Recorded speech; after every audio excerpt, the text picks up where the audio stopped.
Dapat pag-aralan ng mabuti ang pension reform bill. Those retired and inactive service should not be affected. Na-assure ko po sa inyo at sa taong bayan, sa lahat ng mga MUPs na hindi po sila maapektuhan. Mr. President, so ina-assure nyo sa ating mga sundalo at uniform personnel na hindi sila maapektuhan dito. Hindi maapektuhan ang active at ang retired na uniform personnel natin, Mr. President.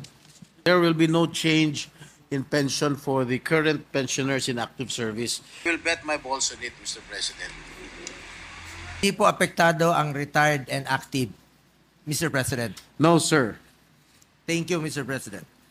Naintindihan ko po ang concerns ng ating mga finance managers. We all want to address the ballooning pension requirement and prevent a looming budget disaster. Pero para sa akin, Mr.